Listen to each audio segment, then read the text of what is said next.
Να σας πω, δεν κάνω πλάκα. Παγωτό μπαρούτι. Κάτω από το τραπέζι μας κρύβουμε υγρό άζωτο. Έχουμε μαζί μας, φιλοξενούμε σήμερα, 3 καταπληκτικούς σεφ. Τον κύριο Στέλιο Μαστοράκο, τον κύριο Αλέξανδρο Χαραλαμπόπουλο, όπως και τον Δημήτρη Πυροτεχνουργοί είναι, δεν είναι σεφ. Πελεντρίδη, οι οποίοι πυροτεχνουργοί ακριβώς μέσα σε 5 λεπτά, χρειαζόμαστε 5 λεπτά κυριολεκτικά για να μας φτιάξουν παγωτό.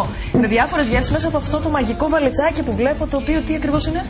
Είναι ένα βαλιτσάκι καθαρά βοηθητικό, ναι, στο οποίο έχουμε ό,τι γεύσεις, ό,τι μπαχαρικά χρειαζόμαστε, αλάτι, αρωματικά ελαιόλαδα, ναι, κάποιους δοκιμαστικούς σωλήνες που χρησιμοποιούμε, κάποια μικρά μαχαίρια, ό,τι χρειαζόμαστε, το οποίο το παίρνουμε. Θα μου επιτρέψετε σε αυτό το σημείο να πάρω πρωτοβουλία? Μπορώ να πάρω πρωτοβουλία ως προς τη γεύση ή έχετε κάτι προετοιμάσει? Ως προς τη γεύση, λόγω του ότι είναι και καλοκαίρι, έχουμε προετοιμάσει ένα παγωτό μοχίτο. Μοχίτο, παρακαλώ, ξεκινήστε. Πώς ακριβώς? 5 λεπτά θέλει? Να κρατήσουμε χρόνο? Μπορείτε κάτι να κρατήσετε, δεν υπάρχει κανένα πρόβλημα.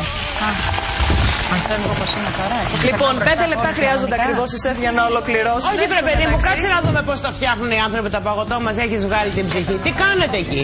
Προετοιμάζουμε καταρχήν το μοχίτο με τα υλικά τα οποία είναι γνωστά. Το ρούμι, το λάιμ, ένα σιρόπι ζάχαρης. Εμείς δεν τη χτυπάμε λόγω του ότι πρέπει να παρασκευαστεί το παγωτό, και φύλλα δυόσμου, και εν συνεχεία το παρασκευάζουμε με βάση το υγρό άζωτο. Στο τέλος θα κάνουμε μια μπάλα παγωτού, την οποία και θα ψήσουμε μέσα σε υγρό άζωτο. Για δείξε μας πώς το καθώ, όλη χαρά είναι αυτή. Το υγρό άζωτο, το οποίο επίσης, η υγρή μορφή φαντάζομαι, διότι είναι σε πόσους βαθμούς? Είναι στους μείον 196 βαθμούς. Και όταν έρχεται σε επαφή με το περιβάλλον. Μπορείτε να φτιάχνετε και να μας εξηγείτε εκείνη μας το για όλη του πυροτεχνουργού. Αυτό τι είναι, φτιάχνετε το μοχίτο τώρα? Αυτό είναι σιρόπι ζάχαρης. Αντί να βάλουμε εμείς τη μαύρη ζάχαρη, την κλασική που βάζουν οι μπάρμεν, έχουμε προετοιμάσει ένα σιρόπι. Εν συνεχεία θα βάλουμε το λάιμ. Έχεις φτιάξει το μοχίτο. Ακριβώς. Και από ό,τι βλέπω το φτιάχνετε και σε σφινάκι που μου αρέσει. Τον 7 κιλό. Ποιος ο λόγος?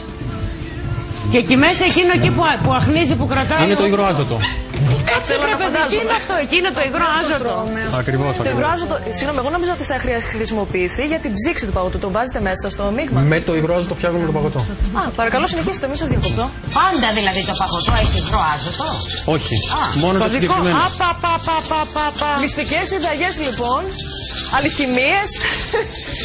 Εγώ ήξερα με καπνούς φτιάχνουν σε άλλα μαγικά φίλτρα. Θα το σερβίρουμε και με ένα ραβιόλι δυόσμου, ώστε να δέσει η γεύση. Είστε σίγουρος ότι δεν είναι κάποιος τρόπος να μας εξαφανίσετε από την εκπομπή? Θα χαιρετήσουμε και μόνες μας. Όση ώρα να κατέβει ο σεφ να Και αυτό τώρα βοηθάει το παγωτό να γίνει παγωτό, να πήξει. Ναι. Α, Παναγία μου και Χριστέ μου, και του θέσουμε το πιο τρελό πράγμα που έχουμε δείξει όλη τη σεζόν. Παγωτό το οποίο φτιάχτηκε, έπηξε και σερβιρίστηκε με γεύση μοχίτο, με επίσης επίχρησμα, με διακοσμημένο, με ζάχαρη. Φύλλο χρυσού. Έτσι επειδή έρχονται δύσκολες μέρες. Μέσα από τα μαγικά όντως χέρια σας.